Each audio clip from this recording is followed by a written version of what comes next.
For everyone who has ever felt broken, for anyone who believed their home or their heart wasn't enough, this is for you. I walked through depression and PTSD. 5 years ago, I chose to heal not with medication, but through faith, baking, painting, and homemaking. I created this show to remind you, peace is not found in a perfect house. It's found in a purposeful heart. Welcome home. This is the Home with Jana show. This morning, as I took about 15 minutes to have my cup of coffee, it felt heavier than usual. It wasn't the mug, it was not the coffee. The weight was in me. It was the weight of good intentions that never became reality. The weight of a phone that doesn't ring. The garden that I promised that I would tend, but I didn't. The sound of the vacuum running in the living room while I sat here, sipping on my coffee. The voice in my head whispering, that should be you. Today, I want to talk to you about the beautiful broken lie that I finally stopped believing. In my mind, the picture was always so clear. I carried it with me every single day. Dinner on the table at 6 sharp, not 6:30, not 7. Pillows always plumped. The floor is always shining. And me, I was present, calm, sitting on the couch with Tim, laughing over a game of checkers.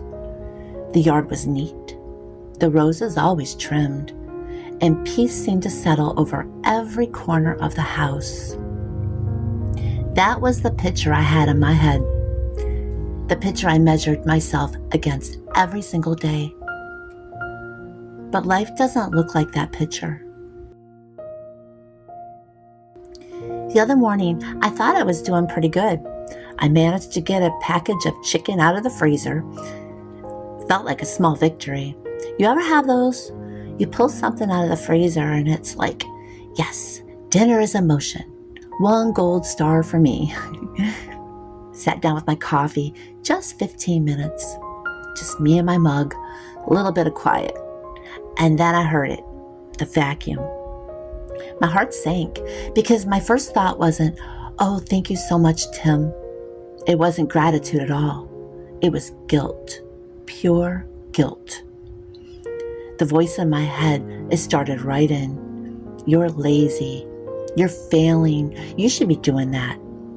And just like that picture perfect in my head, gone. I looked out the window. I saw my bee balm, brown, crisp, dead. And it hit me like a punch right in my stomach.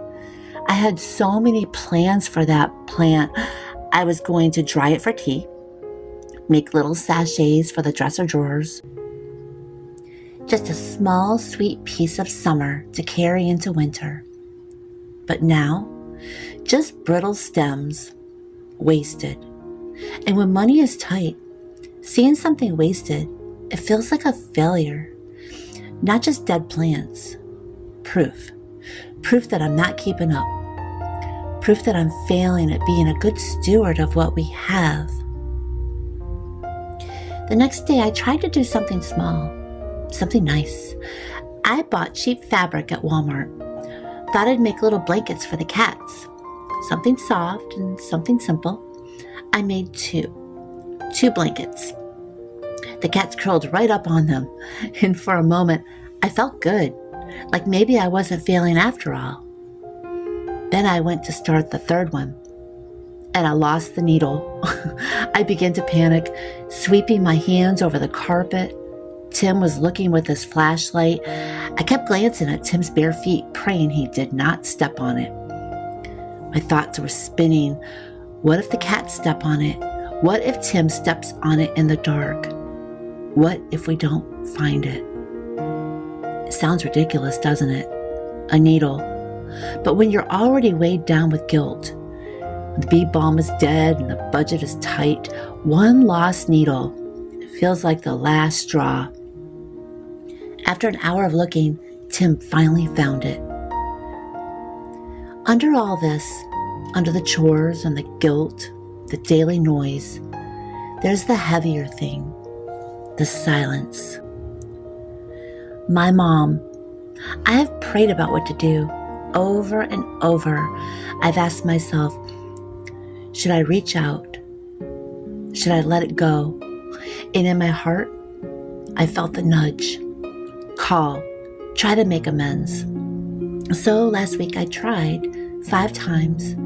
5 times I picked up the phone, my hands shaking, my heart pounding. 5 times she answered, and 5 times she hung up. No words, no explanation, just silence. And that silence is heavy, heavier than the vacuum, heavier than the bee balm, heavier than the lost needle. It follows me into the kitchen while I stir a pot. It sits beside me when I fold laundry.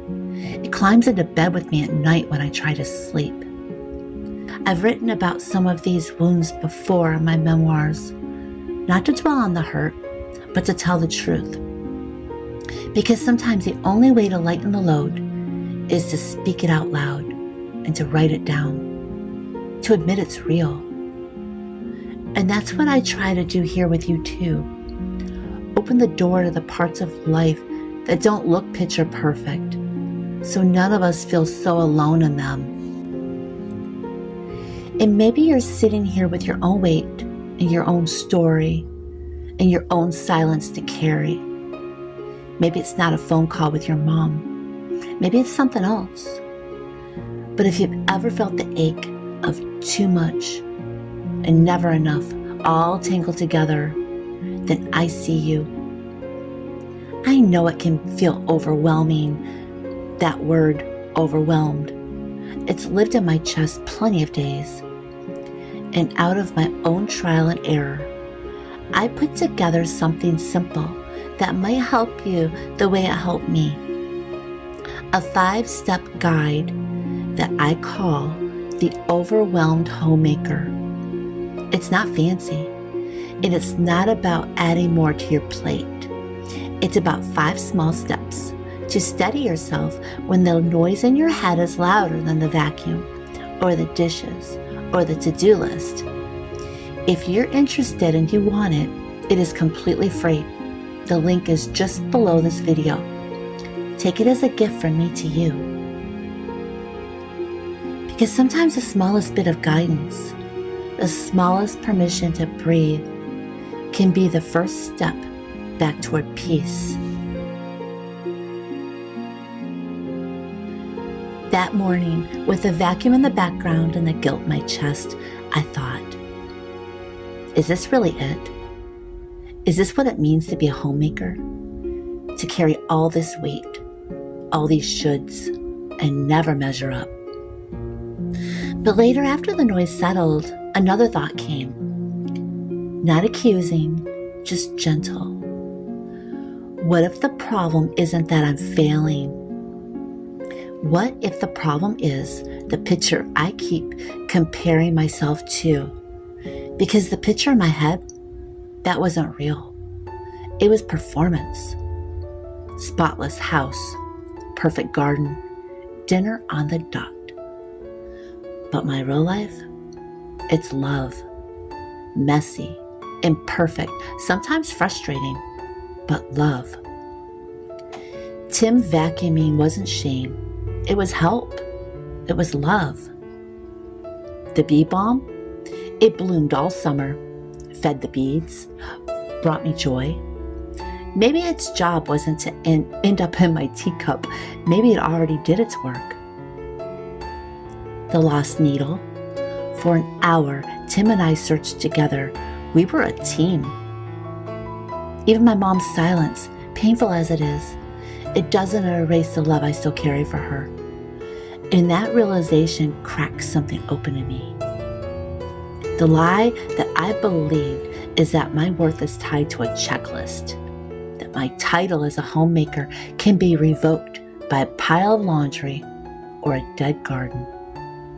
But the truth is, your worth, my worth, it's not in the list. It's not in the spotless floor or the perfect routine. It's in the love we give. It's in the grace that we extend.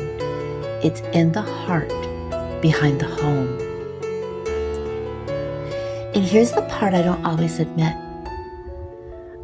I can come down hard on myself, really hard. I look at pictures of me back in my 20s, so young, so active, healthy, vibrant. I could really run circles around the woman that I am right now. Now in my late 50s, every morning I stand in front of the mirror with moisturizer in one hand and brushing my hair in the other. I notice it, the lines around my eyes, the softness in my neck, the weight I wish I could lose. I see the constant bob of my head, this permanent side effect of years on medication for depression. Feel the ache in my back, in my knees, in my feet, in my fingers when I'm scrubbing dishes or kneading dough. And deep down, I wish I could be that woman again. The one who got up at 5 a.m, turned on a workout and just moved. I loved that. Ever since my teenage years, I loved it. And now, some days, I can barely get myself moving at all.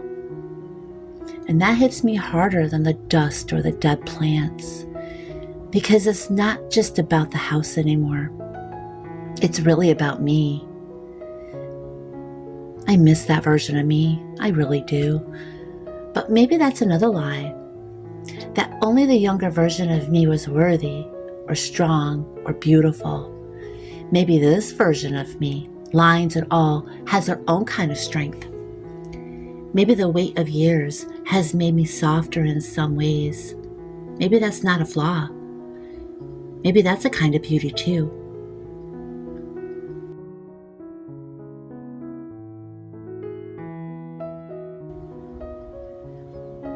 Here's the part that stings the deepest. It's not just the big things. It's the small, ordinary things that should be simple joys, but instead I twist them into evidence against myself. Like Sunday pancakes. I flip each one golden brown, feeling so proud. The kitchen smells like comfort. And then I reach for the bottle of syrup from the store. And right there, joy just drains out of me. My brain says, if you were really good at this, if you were the homemaker you picture in your head, you'd have made homemade syrup. Who serves store-bought syrup with homemade pancakes anyway? Or coffee. I'll scoop the grounds into the machine, push the button, and the smell fills the air. That should be a cozy, simple pleasure, but instead I think, if you were really doing this right, you'd be grinding your own beans. This is lazy. This doesn't count.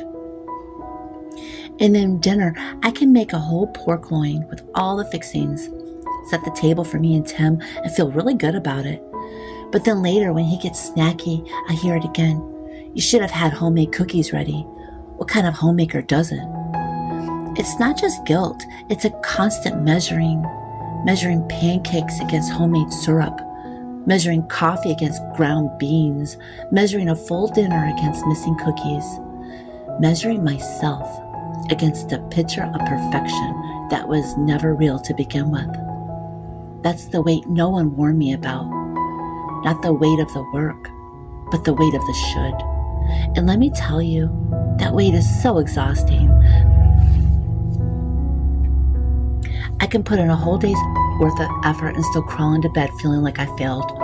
Not because I didn't do anything, but because I didn't do it all, or because I didn't do it perfectly.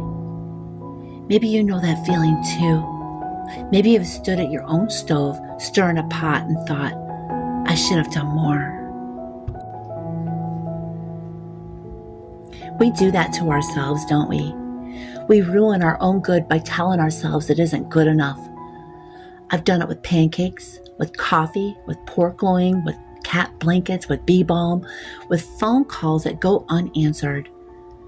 It's not just failure at tasks. It's the story in my head that says, if you were better, you'd do it differently. You'd do it more. You'd do it perfectly. But here's the truth I keep circling back to over and over. Even though my brain fights it, the picture in my head was never the point, because the pancakes, they fed us. The coffee, it warmed me. The pork loin, it filled our bellies and brought us to the table together. The vacuum, it got run. The floors got cleaned. And the bee balm, it bloomed and fed the bees all summer. Even the lost needle, it gave Tim and me an hour of being on the same team, hunting through the carpet together. None of that looks perfect, but all of that looks like love. Isn't that the point? Love isn't spotless. It isn't polished. It isn't about homemade or hand-stitched. Love is showing up. Love is feeding, helping, sitting down tired at the end of the day, but knowing that you kept going. You are enough in the way you keep showing up. Enough in the way that you love. Enough in the way you put your heart into the ordinary, even when your mind whispers otherwise. Take a breath with me, just one, in and out. That breath is proof. Proof you're still here. Proof you're still trying. Proof you're still loving in the middle of the mess. And my friend, that is not failure. That is courage. That is love. So let's put down the lie together. The lie that says our homes, our meals, our bodies, our lives must look perfect to be valuable. Let's make peace with the pancakes and the syrup, with the coffee and the cookies, with the bee balm and the lost needle. Let's let our homes be what they were always meant to be. Not showrooms, not performance, but peace. And the first person who deserves to find peace there is you.